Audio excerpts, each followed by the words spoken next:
Hello, everybody, and thank you for tuning in to the Liberty Report. With us today is Chris Rosini, our co-host. Chris, welcome to the program. Good morning. Great to be with you again, Dr. Paul. Very, very good. You know, just I think yesterday or so, I did a program with Daniel, and we got a lot of attention to it because of a very important subject, and that had to do with the smart mask that's sort of being planned on. I find it interesting that it was being manufactured in China, so that raises all kinds of questions.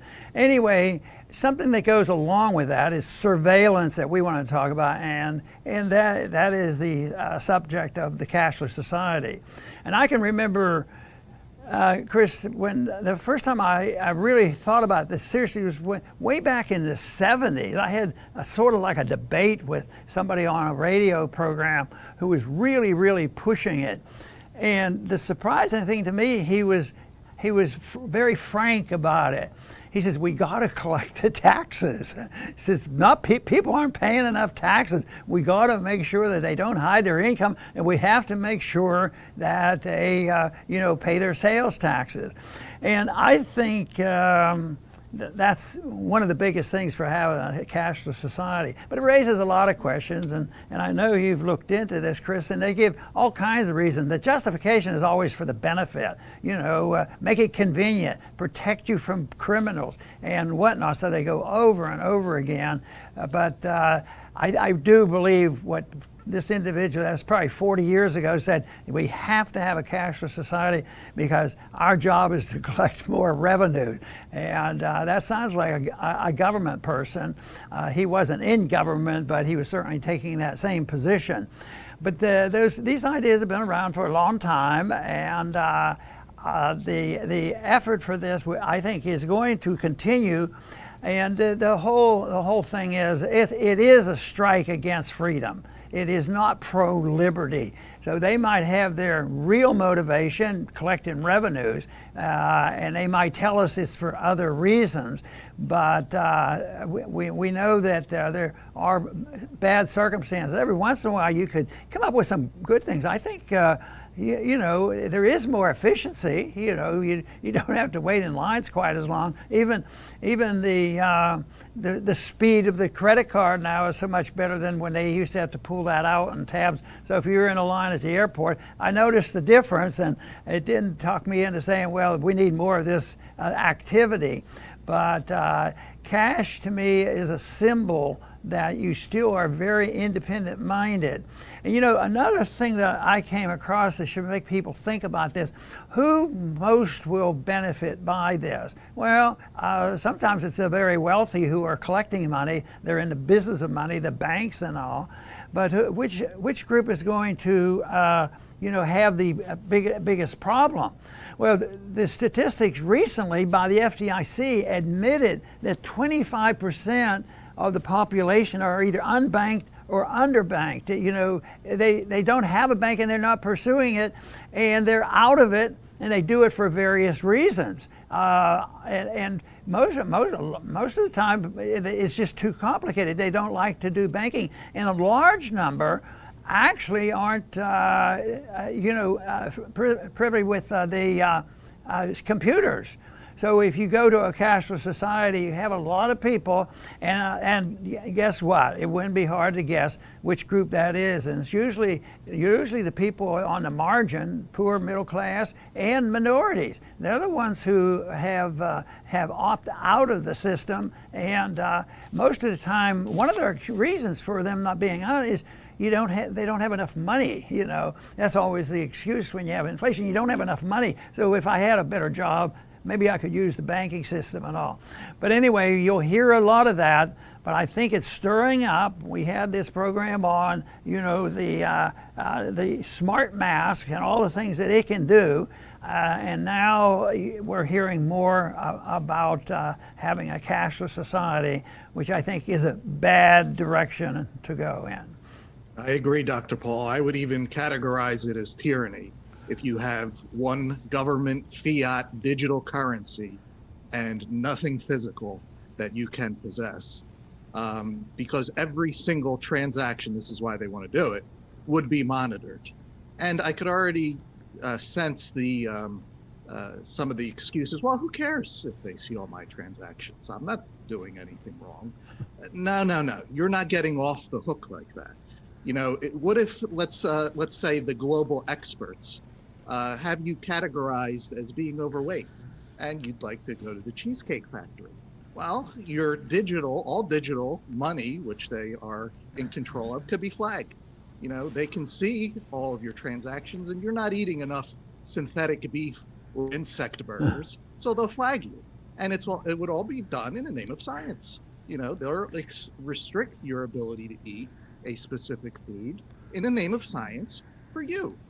Now, and you're not doing anything wrong. All you wanted to do was go to the Cheesecake Factory. And you may think to yourself, oh, they would never do that. Well, look at the vaccine passports. They are trying to restrict your ability to move unless you do what they say and what their corporate partners say.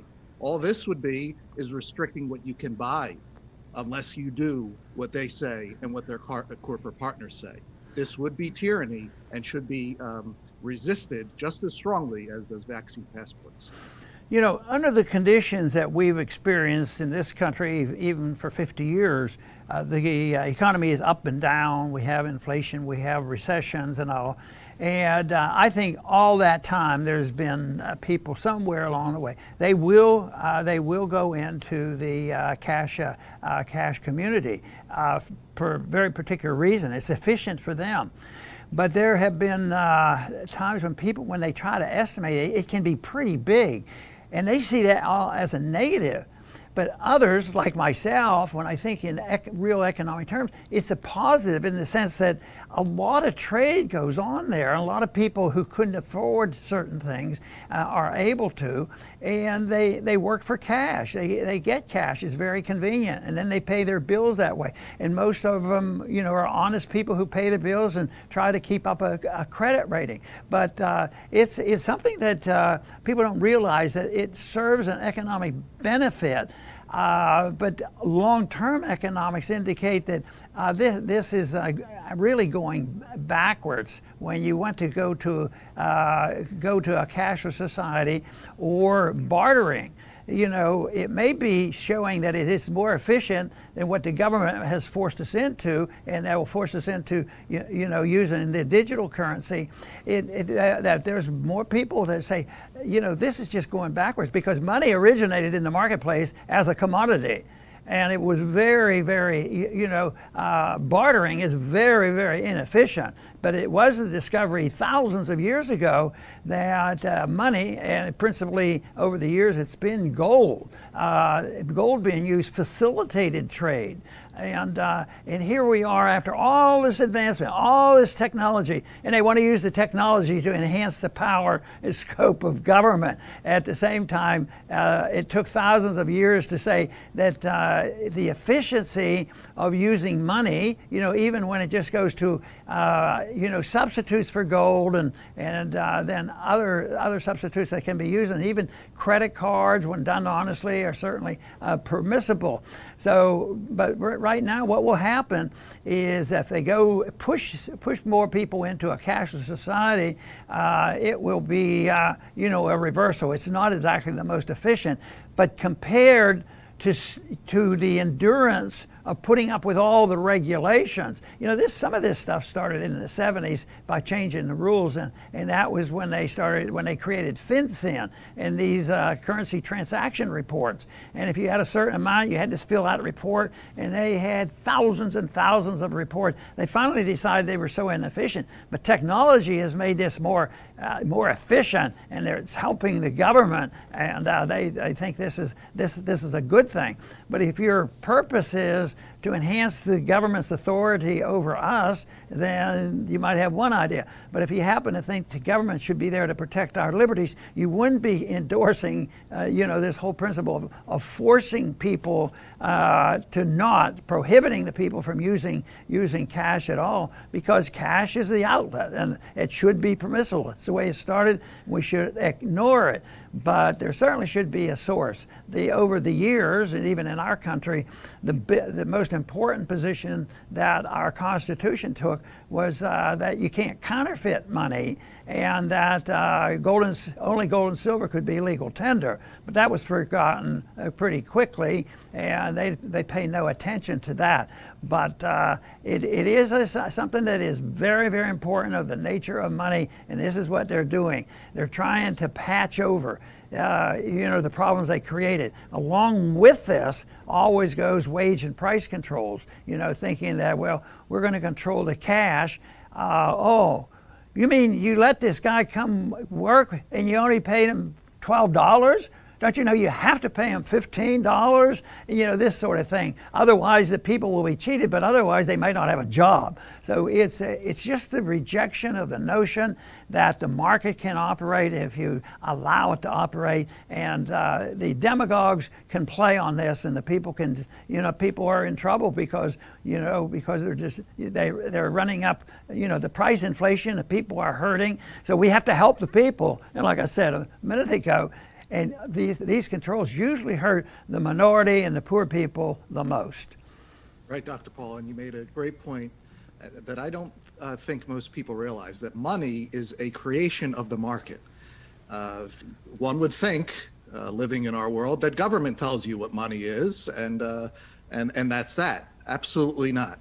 Money was a market creation, and if you look back at history, for thousands and thousands of years, people chose gold and silver because they have all the qualities of money par excellence. Number one, they are physical. So if government wants it, they're going to have to take it, and they cannot counterfeit it. That's one thing. Right now, they don't need our permission to do anything, fight wars, welfare. They just print the money. It doesn't matter what we think. So that's why they hate gold so much. And you do not have to explain gold to anyone all over the world. Everybody knows what it is. And that doesn't mean that technology cannot be used along with it. Digits can represent gold, and there's no reason whatsoever to go back to the gold standard. People say, oh, Ron Paul just wants to go back to a gold standard. No, absolutely not. The gold standard was run by the government. It was entrusting the government to do the right things. And guess what? They did the wrong things and they screwed up the gold standard. So it shouldn't be in government hands at all. This is a market creation. People should choose. We believe that gold still has all of the characteristics for money, and technology can use to free us instead of what they want to do, to use it to enslave us. If this process happens, I have trouble believing that they're going to have instant success or they're ever totally successful. It may be partially enforced, and a few people who suffer the most will be the ones that will have to pay the penalties. But I think they want to move in that direction. We had the wage and price controls, in 1971, but in 1933, in the middle of the banking crisis, FDR comes in, and they wanted to manipulate and get people to do what they want. And they say, well, we're in a deflationary cycle. We have to get people to spend their money. And of course, gold was money at that time. And so their idea of getting people to spend the money was to take the gold away from the people and then give them this paper money and give them a little extra, and maybe that was going to stimulate the economy. But that didn't work, and they've done that for a long time. But the one thing is people ask me frequently, well, under these dire circumstances, are they going to take into gold again? Would that likely happen? It's a possibility. If they don't take it in, they're going to regulate it. If they really, really want you to quit using gold, because gold is a cash, gold is money, so that to do that, they're going to have a hard time taking it in. So I hope the American people care about their gold as much as they care about their guns, so that they don't capitulate and give it to the government. But even back in the 30s, when they took in the gold, they did not take in the silver. Matter of fact, silver stayed in the coinage up until the 1960s, 1965. The Kennedy halves were originally, 78% silver.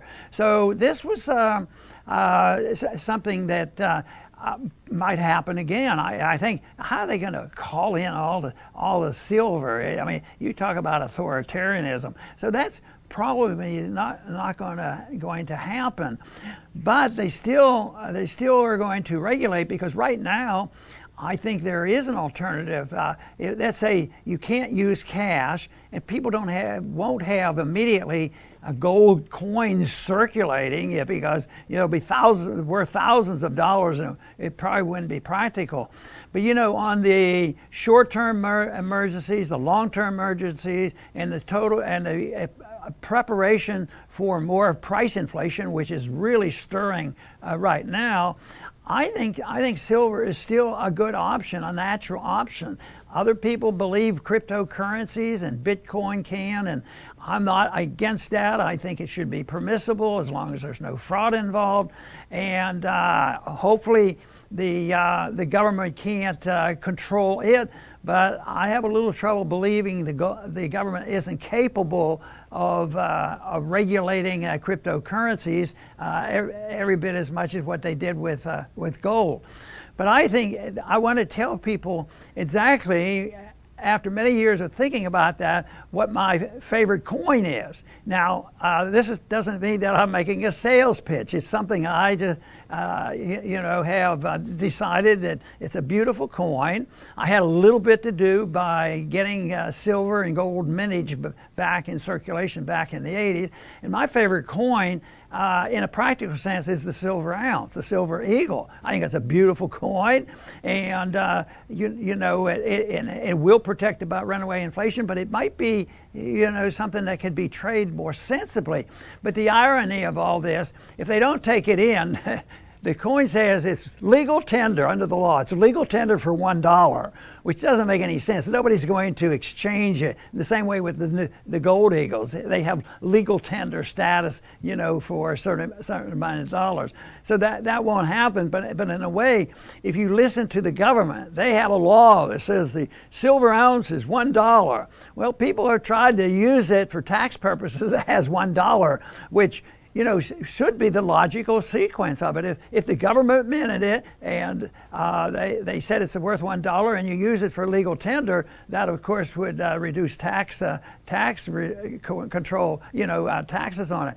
But they're not going to allow that to happen. But in a way, the silver ounce is to me very fascinating, and it's a good way. I happen to, with some of my grandkids, and our children, I've always decided to give them a coin for a lesson, and it is an alternative, to it. It's a lot better than just saying, oh, no more cash. We can't have a cash. We can't even give them a $50 bill, give them $100 bills like that. Not anymore, so you can't do that.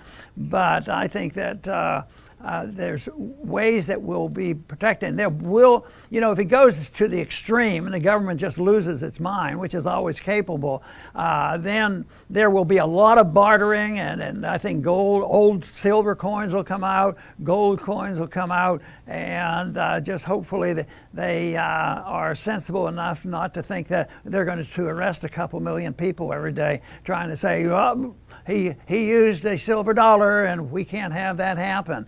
So it's something that the cashless society is interesting to think about, because it's symbolic of government out of control, and it's symbolic of government not following their own rules, and then the options are going to go. It started in the marketplace, and it'll go back to the marketplace. And we have 20th century, examples of this after war and different things. They've come up with different things that can be used as money, and that would happen again. But it's so inefficient compared to what has been developed over the years. But the destruction of the currency and the manipulation of government rules and regulations, and think they can have wage and price controls and turn in your silver, turn in your gold, and all these things, that is bad. That's why our title today, A War on Cash, is a war on freedom. And I would say that war on freedom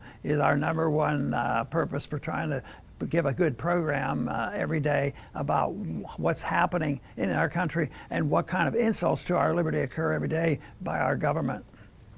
Very good, Dr. Paul. I will finish up by saying that this authoritarianism, this tyranny is not inevitable with these trying to monitor how we move and how we spend. The propaganda will try to make you think that it is, but it absolutely is not, because the way it works is that politicians and their corporate partners will only do what they believe that they can get away with. You know, we've seen these vaccine passports floated out there, and there was tremendous opposition. You know, we saw it with our videos. We saw it sometimes with some of Dr. Paul's short clips, 10 times the amount of viewers were watching it. And you can see that they're backing off for now. So speaking out absolutely matters. If they see the opposition, they will back off. They will be back.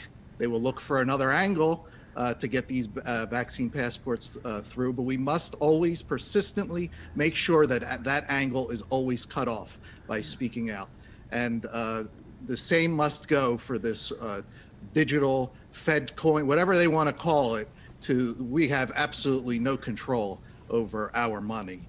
Because with both of these measures, our freedom, just like Dr. Paul said, is on the line. And speaking or silence will determine the outcome. So here at the Ron Paul Liberty Report, we promise to always speak out for you, but please do your part and speak out for us. Very, very good, Chris. And, you know, people have given various reasons why they don't use banks. This is important to sort out the politics of it all. And a lot of people, once again, a lot of poor people don't use banks. And a lot of them just say, well, I don't have enough money to mess with all that. But they also said they didn't trust the banks. And I thought, well, that might be a pretty good reason to. And, well, the FDIC there insures your bank. Yeah, they'll keep your money and devalue it on purpose, and then also freeze your accounts. And it's not like they didn't do it before. Of course, I knew people in my family and many people alive today still recall individuals and others who had that happen in the Depression. You know, they'll freeze the accounts. So this is another thing that they'll do. They don't want you to have your cash in your pocket. They want you to have it in the bank. Yeah, they would, you know, when the markets are slow, they want you to spend it. But at other times, if the government is low on some cash, they can confiscate it. But the real way of confiscation of wealth doesn't occur in that manner, even though it has happened that way. They freeze accounts. The confiscation of wealth is just diluting the value of the dollar, devaluing the dollar. So there's a lot of money in the bank, but if they create credit like they've been creating, the cash they have, it doesn't happen instantaneously. That's why a lot of people are asking, they've been printing money like crazy these past 10 years. Why aren't prices a lot higher, and why isn't gold a lot higher? Well, that'll be sorted out because eventually if you do, but that's a tax. And I remember during one of the debates, they would ask, which is the tax that you as individuals dislike the most? And I said the inflation tax. Of course, most people were looking for the income tax and other things. But it is the inflation tax, the destruction. It does destroy liberty. And if you're really interested in a free society, you have to have sound money. The founders indicated that they had a prohibition against the states, which meant all the states could not use paper money. They had to, just fiat money because they considered it dishonest, and that they had to use gold and silver as legal tender. So the message that we have for today is that what we have to do is promote the cause of liberty, get people to understand if they want peace and prosperity, that's the only way to go. And they have to understand that because governments mess things up so badly, they should always question, why should you go to the government that has messed up things so badly and think they're going to solve the problem? Just think of this past year plus, how they've messed up things badly, and now they're talking about expanding it, planning in advance for the next virus that might come, and all these new viruses coming, and they wanted to have it perpetual. That is why that smart mask really bothers me, is because it looks like, along with the war on cash, it looks like the problems that we have today are going to expand and get much worse. And if they continue to do this and the American people stay complacent, it is going to happen. So we encourage you to look into it, study it, and stand up for the cause and do whatever you can to make the point. More and more people have done it. And like we said the other day on the program, you know, wasn't it great that 38,000 people turned up, and most of them without masks, to watch a baseball game? And yet Fauci said, they'll be sorry, you just wait. Please come back soon.